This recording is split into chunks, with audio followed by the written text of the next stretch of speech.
Nabiling kapin 2,400 metric tons sa basura gikan nasod Korea nga gitambak sa Taguluan, Misamis Oriental, hingpit nang nabalik sa mong nasod.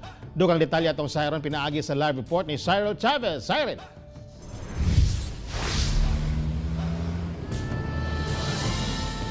Yes, Tek, hinahinay nang gikarga ang mga basurang anaha sulod sa containers padulong sa barko nga mo'y mupadala niini padulong South Korea.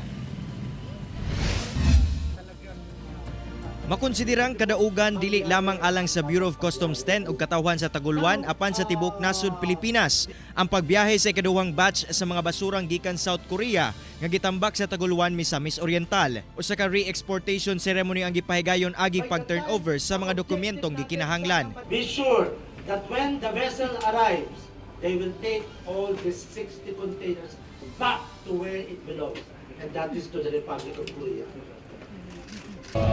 Mao kini ang 60 ka mga containers nga gisudlan sa mga basura nga gikan nasod Korea nga gitambak dinhi sa Taguluan, Misamis Oriental. Karong adlaw ibalik kini sa maong nasod.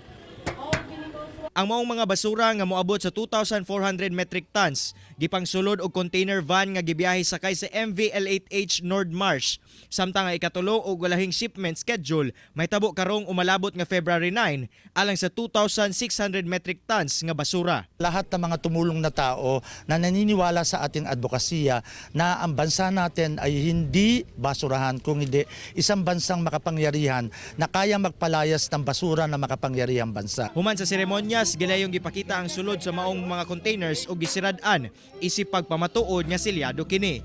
Samtang sa House of Representatives, gidususab ang House Bill number 3461 o Total Ban sa Pag-Import and Export of Waste Act of 2019. Buot niini nga maundang ang pagtrato sa atong nasod isip dam site og silutan ang bisan kinsa nga mulapas niini. Nag-file ta og Bill 3461 House Bill, Total Ban Import and Export of Waste, Total Ban of Waste, okay, sa basura.